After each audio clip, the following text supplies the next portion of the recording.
In algebra, we're not always interested in when one quantity is equal to another quantity. Sometimes we want to know when a quantity is actually less than something else or more than something else.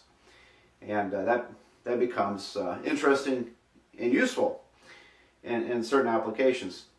So here we are, learning about inequalities in this chapter. And let me do a fast review of the inequality symbols. Most of you know what these are, I believe, but just to go over it real quickly. If I were to compare two numbers, say 2 and 5, then I would say 2 is less than 5, and we would represent that with this symbol here, this angle bracket.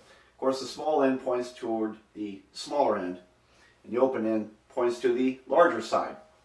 All right, it would also be proper to say that 2 is less than or equal to 5.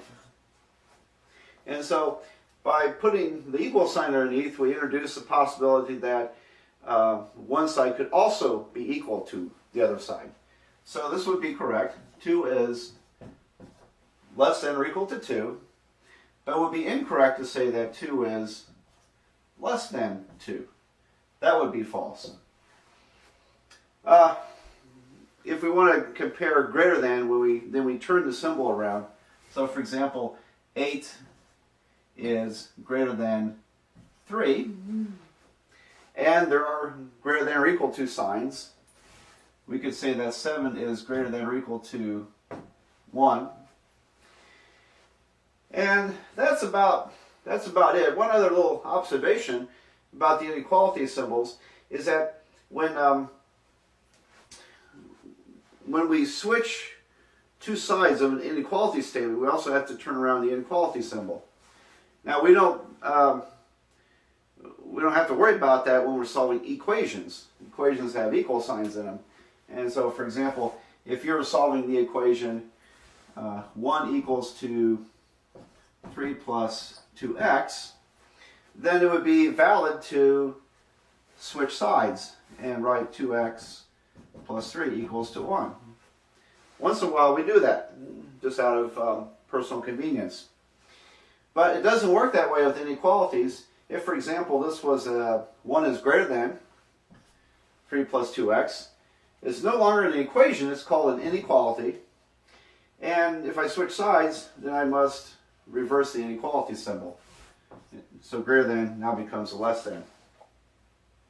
Finally, just a brief mention. The inequalities are very useful for establishing an order among our real number system.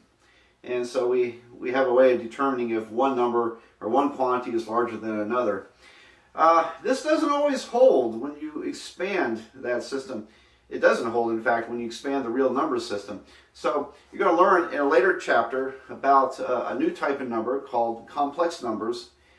And complex numbers do not lend themselves to less than or greater than. You can't compare them that way. So hope you find that a little bit tantalizing, that not all numbers can be compared through less than's, greater than's, or equal to's, although they can when you're talking about our real number line. So we'll talk about the real number line in the next video.